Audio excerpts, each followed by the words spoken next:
Welcome to the new episode of my channel. আমি সঞ্জিত, তোমাদের সাথে এখন এই ভিডিওতে বেশ কতগুলো সিনেমার বক্স অফিস কালেকশন এবং 3টে আপডেটস নিয়ে কথা বলবো। তো ফার্স্ট যে সিনেমাটার বক্স অফিস কালেকশন নিয়ে কথা বলবো সেটা হচ্ছে জাট, যে সিনেমাটাতে মুখ্য চরিত্রে অভিনয় করেছে সানি দেওয়াল এবং রণদীপ হুড্ডা।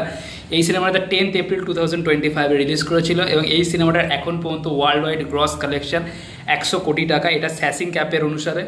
এবং প্রোডাকশন হাউস যে ফিগারটা দিচ্ছে সেটা হচ্ছে 102 কোটি টাকা। তো মোটামুটি আমরা বুঝতেই পারছি ফিগারটা ওই 100 কোটির মতোই, কারণ প্রোডাকশন হাউস অলবিশ্বের একটু বাড়িয়ে বলেই থাকে সবসময়। তো প্রোডাকশন হাউস 102 কোটি টাকা এবং এটা স্যাসিং ক্যাপ থেকে এটার ওয়ার্ল্ড ওয়াইড গ্রস 100 কোটি টাকার মতো। এবং নেট ইন্ডিয়ান কালেকশনে যদি বলি তাহলে ইন্ডিয়া থেকে সিনেমাটা নেট ইন্ডিয়ান 75 কোটি টাকার মতো কালেকশন করেছে, 75 crore। এবং এই সিনেমাটার বাজেট আমরা প্রত্যেকে জানি 80 কোটি টাকা।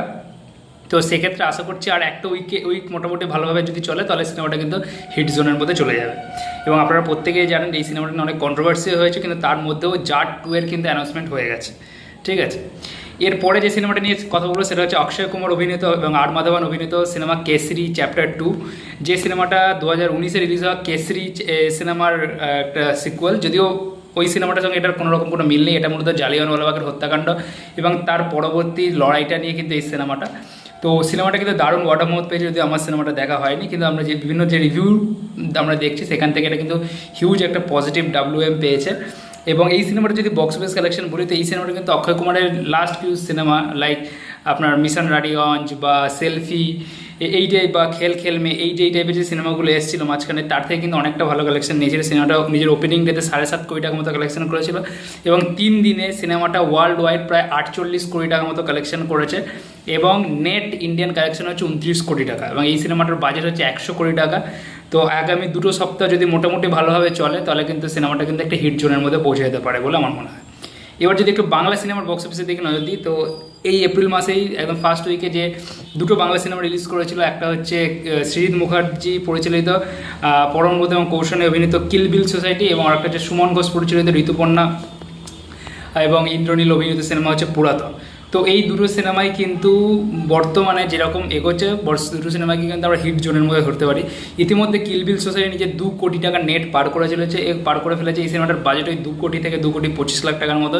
তবে মোটামুটি আর একটা সপ্তাহ চললে এই সিনেমাটা কিন্তু হিট জোনের মধ্যে অলরেডি ঢুকে যাবে এবং গ্রস কালেকশন আরও 2.5 কোটি টাকার কাছাকাছি, 2 কোটি 60 লাখ টাকার মতো আছে। অপরদিকে পুরাতন যে সিনেমাটা কিন্তু এমন কোনো হিউজ বাজ ছিল না এবং কোনো সেরকম বড়ো স্টারকাস্ট ছিল না। তো সেই জায়গা থেকে দাঁড়িয়েও কিন্তু এই মানে শর্মিলা ঠাকুর অবশ্যই ছিল এই সিনেমাটাতে, শর্মিলা ঠাকুর মেন চরিত্রে অভিনয় করেছে। এই সিনেমাটাও কিন্তু 90 লাখ টাকার মতো বক্স অফিস কালেকশন কিন্তু এনে নিয়েছে সিনেমাটা।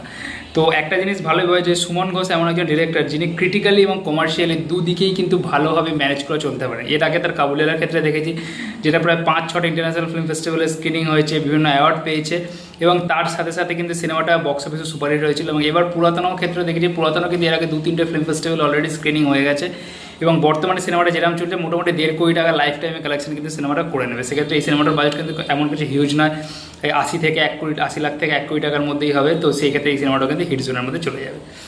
এরপরে যে আপডেটগুলো নিয়ে যদি কথা বলি তাহলে ফার্স্ট যে আপডেটটা নিয়ে কথা বলি সেটা হচ্ছে রানী মুখার্জি অভিনীত সিনেমা মারদানি 3, যেটা মারদানির সিকুয়েল। এর আগে মারদানি ও মারদানি 2 বেরিয়েছিল, যে এখানে আমাদের বাংলার একটা যিশু সেনগুপ্ত অভিনয় করেছিল। তো 2টো পার্টি কিন্তু খুব সাকসেসফুল ছিল।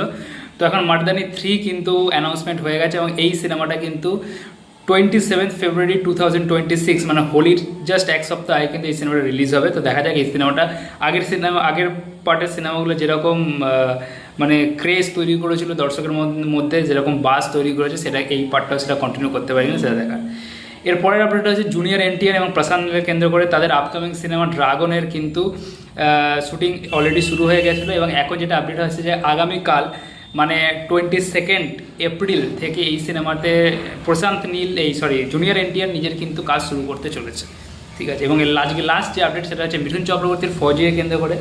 আমি কিন্তু আপনাদের বলেছিলাম যে এই মাসের শেষ থেকে যে মিঠুন চক্রবর্তী আগামী 27 এপ্রিল থেকে এই সিনেমার প্রভাসের সাথে তার যে দৃশ্যগুলো আছে সেই দৃশ্যগুলোর শুটিং শুরু করবেন এবং এটা 18ই মে মানে সামনের মাসের 18 তারিখ পর্যন্ত কিন্তু এই শিডিউলটা চলবে। ঠিক আছে, তো এই কটাই ছিল আজকের আপডেট এবং বক্স অফিস কালেকশন রিপোর্ট। ভিডিওটা ভালো লাগলে অবশ্যই লাইক করে দেবেন, চ্যানেলটা সাবস্ক্রাইব করে দেবেন। Thank you.